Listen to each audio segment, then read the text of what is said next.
Welcome to special focus. ప్రధాని నరేంద్ర మోడీ ఐరోపా tour విజయవంతంగా ముగిసింది. చాలా కాలం తర్వాత మోడీ విదేశీ యాత్రకు వెళ్లారు. ఉక్రెయిన్ రష్యా వార్ నేపథ్యంలో అందరి దృష్టి ప్రధాని పర్యటనపైనే కేంద్రీకృతమైంది. పలు దేశాల ప్రధానులు మోడీకి హార్దిక స్వాగతం పలికారు.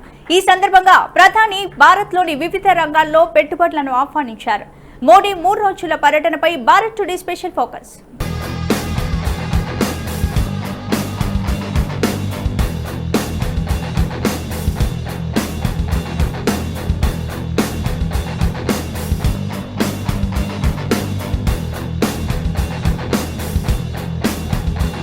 భారత ప్రధాని నరేంద్ర మోదీ ఐరోపా పర్యటన విజయవంతంగా సాగింది. చాలా కాలం తర్వాత ప్రధాని విదేశీ పర్యటనకు వెళ్లారు. 3 రోజుల పర్యటనలో మోదీ ఆయా దేశాల అధినేతలను, ప్రవాస భారతీయులను కలుసుకున్నారు. భారతీయులను ఉద్దేశించి ప్రసంగించారు. ద్వైపాక్షిక సంబంధాలపై చర్చించారు. మోదీ పర్యటనను ఐరోపా సమైక్య ఆసక్తిగా గమనించింది. ఇదిలా ఉంటే ఈ ఏడాదిలో మోదీ తొలి విదేశీ పర్యటన ఇదే. ప్రస్తుతం ఉక్రెయిన్ రష్యాల మధ్య యుద్ధం కొనసాగుతుంది. ఉక్రెయిన్లోని ప్రాంతాలను హస్తగతం చేసుకునేందుకు రష్యా సైన్యం క్షిపణులతో బాంబుల వర్షం కురిపిస్తుంది. అయితే ఉక్రెయిన్పై రష్యా దాడి నేపథ్యంలో భారత్ వైఖరి పట్ల ఐరోపా దేశాలు అసంతృప్తిగా ఉన్న విషయం తెలిసిందే. ఈ క్రమంలో ఐరోపా దేశాల్లో మోదీ పర్యటన ఆసక్తికరంగా మారింది. ఎక్కడా ఎవరిని నొప్పించకుండా కీలక ప్రసంగాలు చేస్తూ ప్రధాని పర్యటన సాగడం విశేషం.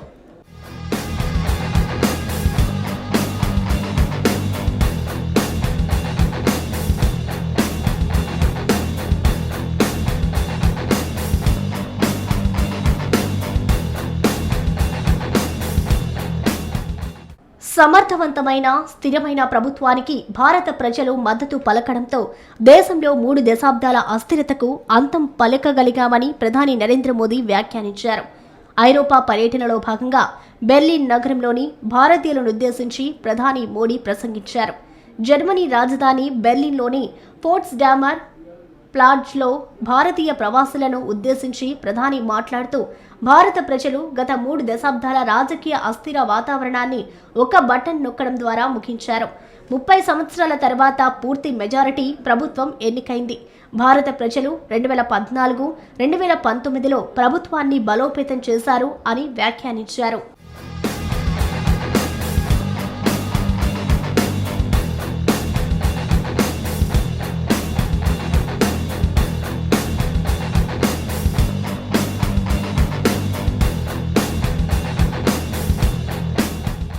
భారతదేశంలో భారతీయ జనతా పార్టీ సాధించిన విజయాలను, చేపట్టిన కార్యక్రమాల గురించి ఇక్కడ మాట్లాడడం సరికాదని మోదీ చెప్పుకొచ్చారు. జర్మనీ, విదేశాల్లో ఉంటున్న ప్రవాసుల శక్తి సామర్థ్యాలను పెంచడంలో తమ ప్రభుత్వం ఎంతగానో కృషి చేస్తోందన్నారు. భారతదేశంలోని ప్రజలతో పాటు ఇతర దేశాల్లో ఉంటున్న భారతీయులు కూడా తమ ప్రభుత్వం చేసిన అభివృద్ధిని గుర్తించి ప్రశంసిస్తున్నారని మోదీ చెప్పుకొచ్చారు. ప్రస్తుతం భారతదేశం ప్రపంచ శక్తిగా ఎదుగుతోందని, మరో 25 ఏళ్లలో భారతదేశం 100 ఏళ్ల స్వాతంత్ర దినోత్సవం జరుపుకునే నాటికి భారత వృద్ధి ఉన్నత స్థాయిలో ఉంటుందని ప్రధాని అభిప్రాయపడ్డారు.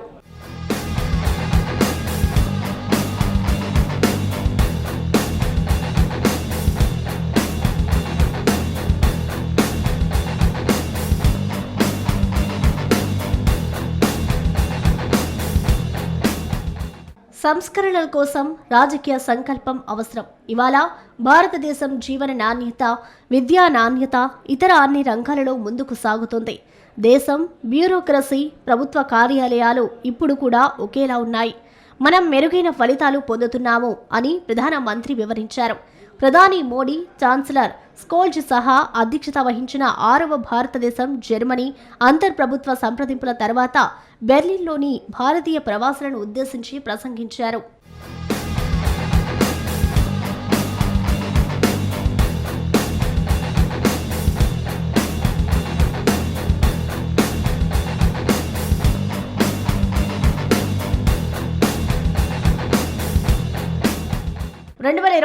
డిసెంబర్లో జర్మన్ ఛాన్సలర్ స్కోల్జ్ పదవి బాధ్యతలు స్వీకరించిన తర్వాత ఇరువురు నేతల మధ్య తొలిసారి సమావేశం జరిగింది. ఈ సందర్భంగా ఇండియా, జర్మనీ ద్వైపాక్షిక సంబంధాలపై చర్చించారు. గ్రీన్ ఎనర్జీ, సుస్థిర ఇంధన భాగస్వామ్యం, హైడ్రోజన్ టాస్క్ ఫోర్స్ వంటి 9 ఒప్పందాలపై సంతకాలు జరిగాయి. ఈ భేటీ అనంతరం ప్రధాని మోదీ మాట్లాడుతూ ఉక్రెయిన్ రష్యా యుద్ధంపై కీలక వ్యాఖ్యలు చేశారు. ఆ యుద్ధంలో విజేతలు ఎవరూ ఉండరని పేర్కొన్నారు. భారత్ ఎప్పుడూ శాంతి వైపు నిలబడుతుందని, ఇకనైనా యుద్ధం విరమించాలని కోరారు. శాంతియుత చర్చలే ఇరు దేశాల ముందున్న ఏకైక మార్గమని సూచించారు.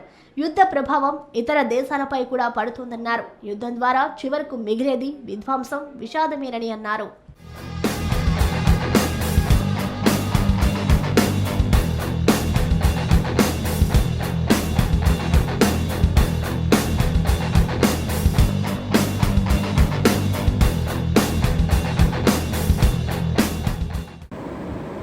ఉక్రెయిన్ రష్యా యుద్ధం నేపథ్యంలో ప్రపంచం మొత్తం చూస్తుంది భారత వైపు.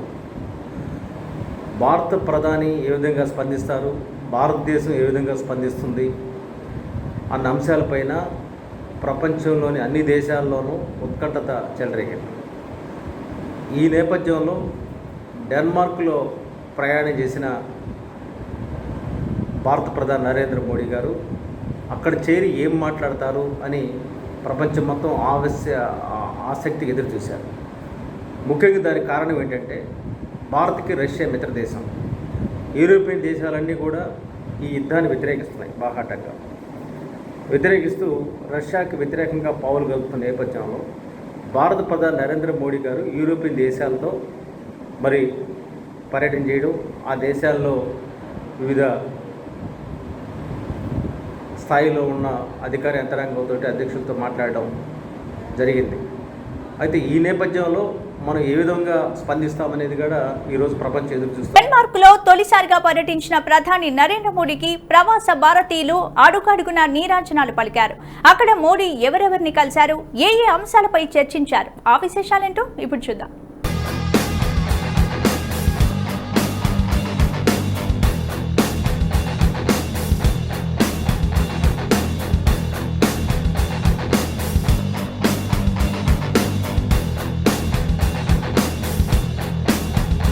ఐరోపా పర్యటనలో భాగంగా భారత ప్రధాని నరేంద్ర మోదీ డెన్మార్క్ను సందర్శించారు.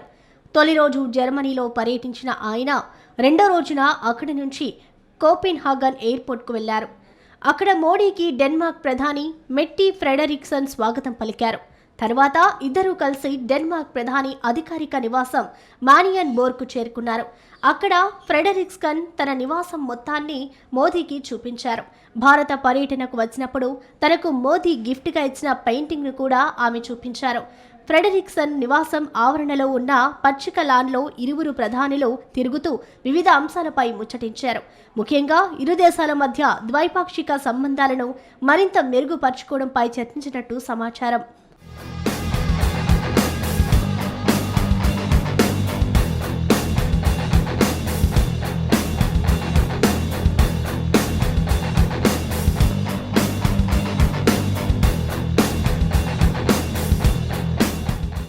డెన్మార్క్లో తొలిసారిగా పర్యటించిన మోదీ ఆ దేశ ప్రధాని ఫ్రెడరిక్సన్తో సమావేశం తర్వాత జాయింట్ కాన్ఫరెన్స్లో మాట్లాడారు.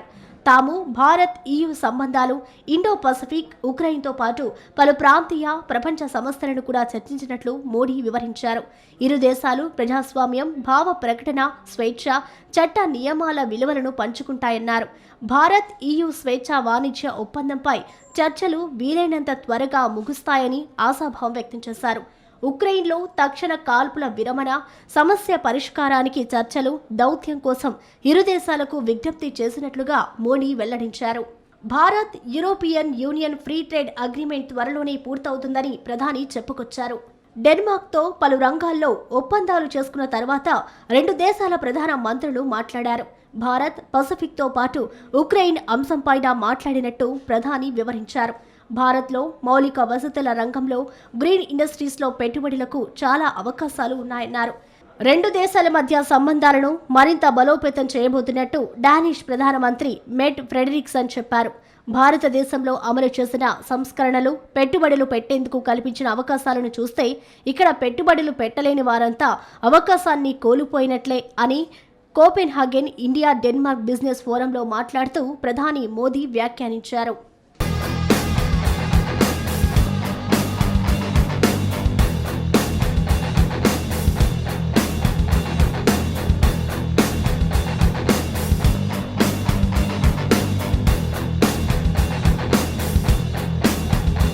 రష్యా ఉక్రెయిన్ తక్షణమే కాల్పుల విరమణ ప్రకటించాలని మోదీ పిలుపునిచ్చారు. వెంటనే చర్చలతో సంక్షోభానికి తెరదించాలని విజ్ఞప్తి చేశారు. రష్యాపై ప్రభావం చూపగల భారత్ యుద్ధాన్ని ఆపేందుకు డెన్మార్క్ ప్రధాని ఫ్రెడరిక్సన్ ఆశాభావం వెలిబుచ్చారు. ఈ సందర్భంగానే భారత్ పర్యావరణ విధ్వంసకారి కాదని మోదీ స్పష్టం చేశారు. భూ పరిరక్షణ యత్నాల్లో ముందంజలో ఉంటుందని చెప్పుకొచ్చారు.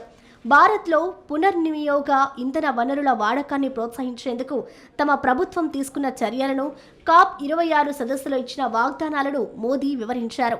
2070 నాటికి కర్బన ఉద్గారహిత దేశంగా రూపొందేందుకు ప్రయత్నిస్తున్నాం.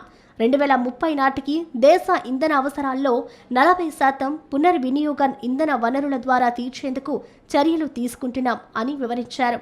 ప్రతి ప్రవాస భారతీయుడు కనీసం 5 విదేశీ స్నేహితులు భారత్ను సందర్శించేలా ప్రోత్సహించాలని సూచించారు. అప్పుడు దేశీయ టూరిజానికి పునర్వైభవం వస్తుందన్నారు.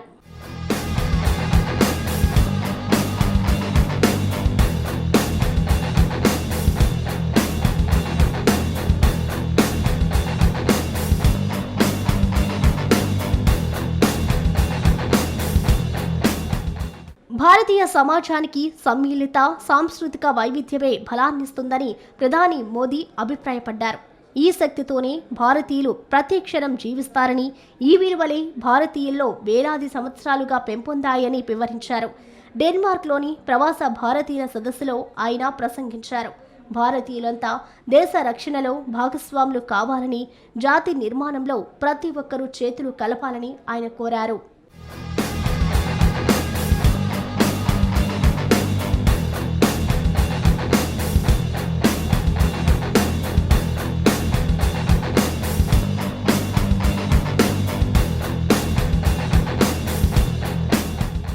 భారతీయుడు ఏ దేశమేగినా ఆ దేశ అభివృద్ధికి నిజాయితీగా పనిచేస్తాడన్నారు. ప్రధాని ప్రసంగం సందర్భంగా పలుమార్లు ప్రాంగణమంతా మోదీ మోదీ అని మారుమోగింది. తాను పలువురు ప్రపంచ నేతలను కలిశానని, వారంతా తమ దేశాల్లో భారతీయుల విజయాలను తనతో పంచుకునేవారని మోదీ వివరించారు. ప్రవాస భారతీయుల జనాభా కొన్ని దేశాల మొత్తం జనాభా కన్నా అధికమని గుర్తు చేశారు. కరోనా నియంత్రణలు సడలించిన అనంతరం డెన్మార్క్ ప్రధానిని తొలిసారి భారత్కు ఆహ్వానించామని గుర్తు చేశారు.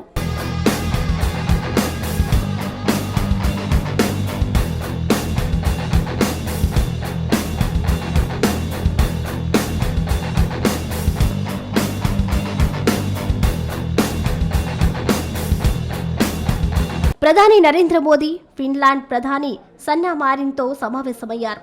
వాణిజ్యం, పెట్టుబడులు, సాంకేతికత, ఇతర రంగాలలో ద్వైపాక్షిక సంబంధాలను మరింత పటిష్టం చేసుకునే మార్గాలపై చర్చించారు. డెన్మార్క్ రాజధానిలో జరుగుతున్న 2వ భారత్ నార్డిక్ శిఖరాగ్ర సదస్సు సందర్భంగా మారిన్తో మోదీ సమావేశమయ్యారు. భారత్ ఫిన్లాండ్ మధ్య వాణిజ్యం, పెట్టుబడులు, సాంకేతికత, ఇతర రంగాలలో భాగస్వామ్యాన్ని మరింత సుస్థిరం చేసే మార్గాలపై ఇరువురి నేతలు చర్చించారు. ఇండియా నార్డిక్ సమ్మిట్ సందర్భంగా ప్రధాని Modi Iceland Pradhan Mantri Katrin Jacobs డోటీర్తో కూడా సమావేశమయ్యారు. వాణిజ్యం, ఇంధనం, చేపల పెంపకం మరిన్ని రంగాలలో సంబంధాలను పెంపొందించుకోవడంపై వారు చర్చించారు అని పీఎంఓ తెలిపింది.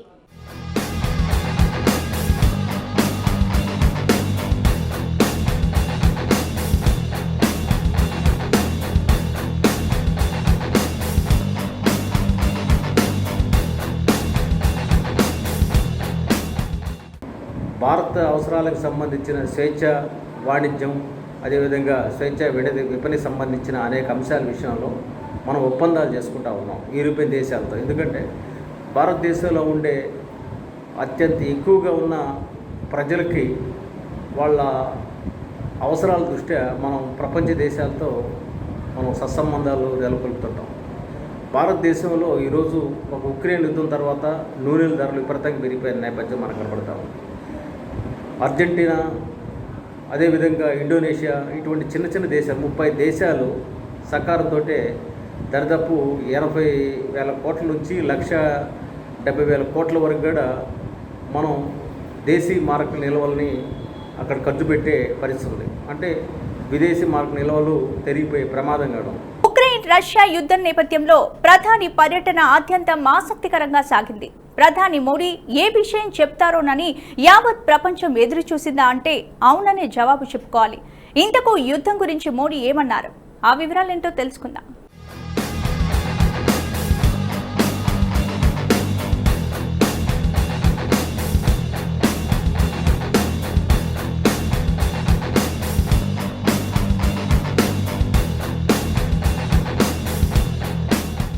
యూరప్ పర్యటన చివరి అంకంలో భాగంగా ప్రధాని నరేంద్ర మోదీ ఫ్రాన్స్ అధ్యక్షుడు ఇమాన్యుయల్ మేక్రాన్తో భేటీ అయ్యారు. 3 రోజుల యూరప్ పర్యటన ముగిసిన నేపథ్యంలో తిరుగు ప్రయాణంలో మోదీ ప్యారిస్లో కొద్దిసేపు ఆగారు. ఇటీవల జరిగిన ఎన్నికల్లో మేక్రాన్ మరోసారి అధ్యక్షుడిగా ఎన్నికైన నేపథ్యంలో మోదీ ఆయన్ను అభినందించారు. నమస్తే ప్యారిస్ అంటూ తన ఫ్రాన్స్ పర్యటన ప్రారంభమైందని ట్వీట్ చేసిన మోదీ, ఫ్రాన్స్ భారత్ వ్యూహాత్మక భాగస్వామ్యం మరింత బలోపేతమవుతుందని భావిస్తున్నట్లుగా వివరించారు. అంతకుముందు డెన్మార్క్ రాజధాని కోపెన్ హాగెన్లో జరిగిన 2వ ఇండియా నార్డిక్ ప్రధానుల సదస్సులో మోదీ పాల్గొన్నారు.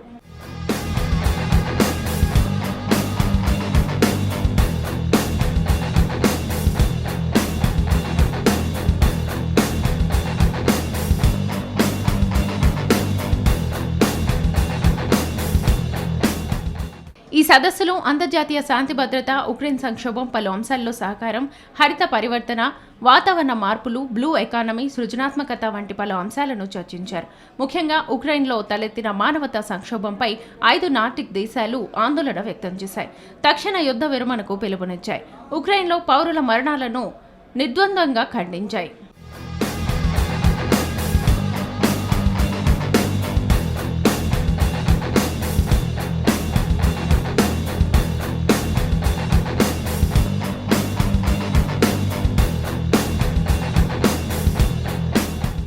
ఉక్రెయిన్పై రష్యా అన్యాయంగా నిష్కారణంగా యుద్ధానికి దిగిందంటూ నార్డిక్ దేశాల ప్రధానులు మండిపడ్డారు. రష్యా దాడిని తీవ్రంగా ఖండిస్తున్నట్లుగా సదస్సు ముగిసిన అనంతరం విడుదల చేసిన సంయుక్త ప్రకటనలో వారు పునరుద్ఘాటించారు. భారత్, నార్డిక్ దేశాల సహకారాన్ని మరింత బలోపేతం చేసుకుందామంటూ ప్రధానులు ఈ సదస్సులో ప్రతినబూనారు. 6 దేశాల మధ్య సమ్మిళిత వృద్ధి, స్వేచ్ఛా వాణిజ్యం, సుస్థిరాభివృద్ధి లక్ష్యాల సాధనకు కృషి చేయాలని నిర్ణయించారు. కరోనా అనంతర ఆర్థిక ఆరోగ్య సవాళ్లను మరింత ధీటుగా ఎదుర్కొనాల్సిన అవసరంపై చర్చించారు. వాతావరణ మార్పులు, జీవ వైవిధ్య నష్టం, ఆహార ఉత్పత్తి, ప్రపంచవ్యాప్తంగా తరుగుతోన్న వనరులు వంటి అంశాలపైన చర్చించారు. ప్రధాని మోదీ గౌరవార్థం డెన్మార్క్ రాణి మార్గరెట్ II కోపెన్ హాగన్లోని రాజభవనంలో భారీ విందు ఇచ్చారు. 2వ ఇండియా నార్డిక్ సదస్సుకు ముందుకు ప్రధాని Modi Norway, Sweden, Iceland, Finland దేశాల ప్రధానులతో వరుసగా భేటీ అయ్యారు. భారత్తో ఆయా దేశాలకు ఉన్న ద్వైపాక్షిక అంశాలపై సుదీర్ఘంగా చర్చించారు. తొలుత నార్వే ప్రధాని జోనాస్ గహర్ స్టోర్తో భేటీ అయిన Modi blue economy, clean energy, అంతరిక్ష సహకారం, ఆరోగ్య సాంస్కృతిక రంగాలు, మత్స్య పరిశ్రమ, జల నిర్వహణ సహా అనేక అంశాలపై చర్చించారు. భారత్ ఇటీవల ప్రకటించిన ఆర్కిటిక్ పాలసీకి నార్వే కీలక భూమిక పోషిస్తోందని వివరించారు. స్వీడన్ ప్రధాని మాగ్డలినా ఆండర్స్తోనూ మోదీ చర్చలు జరిపారు. ఇరు దేశాల సంయుక్త కార్యాచరణ ప్రణాళిక సహా ద్వైపాక్షిక సంబంధాల బలోపేతం వంటి వాటిపై చర్చించినట్లుగా విదేశాంగ శాఖ ప్రకటించింది.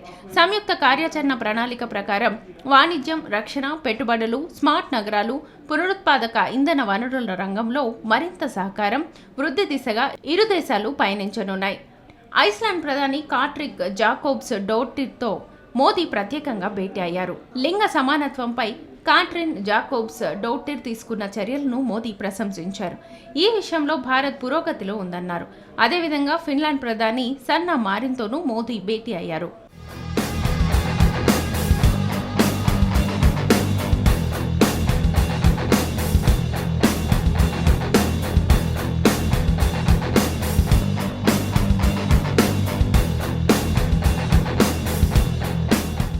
ఇరు దేశాల మధ్య డిజిటల్, వాణిజ్య భాగస్వామ్యం, పెట్టుబడులు తదితర అంశాలపై చర్చలు ఆశాజనకంగా సాగాయని మోదీ పేర్కొన్నారు. ఫిన్లాండ్ కంపెనీలను పెట్టుబడులు పెట్టాలంటూ మోదీ భారత్కు ఆహ్వానించారు. ప్రధాని మోదీ ఈ పర్యటనలో భారత్ విధానాన్ని చాలా విపులంగా, సమయస్ఫూర్తితో వివరించారు. యూరప్ పర్యటనలో సహజంగా ఉక్రెయిన్ యుద్ధం ప్రధాన చర్చనీయాంశం అవుతుందని ప్రధాని మోదీ ఏ విషయం చెబుతారోనని యావత్ ప్రపంచం ఎదురుచూసింది. భారత్ మొదటి నుంచి అలీన విధానాన్ని అనుసరిస్తోంది. అలీన విధానాన్ని మించిన విదేశాంగ విధానం మరొకటి లేదు. మహాత్మా గాంధీ అహింసా విధానం అడుగుజాడల్లోనే అలీన విధానాన్ని తొలి ప్రధాని జవహర్లాల్ నెహ్రూ ఆచరించారు. భారత్ ప్రపంచ దేశాల్లో మన్ననలను పొందడానికి తటస్థ విధానమే కారణం. యూరప్లోని దేశాల్లో కూడా ఉక్రెయిన్ యుద్ధంపై భిన్నాభిప్రాయాలున్నాయి. రష్యాను వ్యతిరేకించే వారంతా ఉక్రెయిన్ను సమర్థిస్తుండగా ఇరు దేశాలు రష్యాకు అండగా నిలుస్తున్నాయి.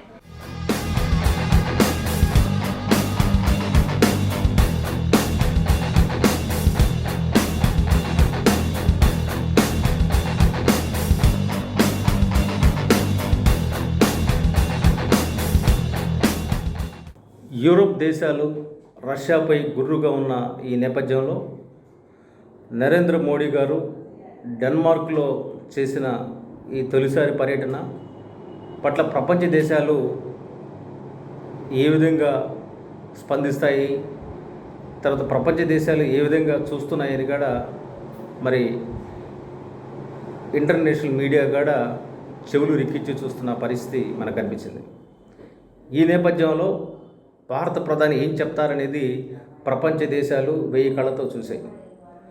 అయితే మనం ఉక్రెయిన్ రష్యా యుద్ధం తర్వాత రష్యాకి మనకి సత్సంబంధాలు ఉన్నప్పటికీ, రష్యా మనకి మిత్రదేశం అయినప్పటికీ కూడా మనం మహాత్మా గాంధీ ఇచ్చిన ఆలిన విధానాన్ని మనం ఫాలో అవుతూ, ఆ ఆలిన విధానంలో ఈ దేశ సార్వభౌమాధికారాన్ని దెబ్బతీయకుండా ఉండే రీతిలోనే మనం ప్రపంచ మానవాళి శాంతిని, ప్రపంచ సౌహార్దతను దృష్టిలో పెట్టుకొని అనేక నిర్ణయాలు తీసుకుంటూ ఉంటాం. ఇది వాళ్ళ స్పెషల్ ఫోకస్. మరొక ఫోకస్తో మళ్ళీ కలుద్దాం. Stay tune. భారత్ టుడే.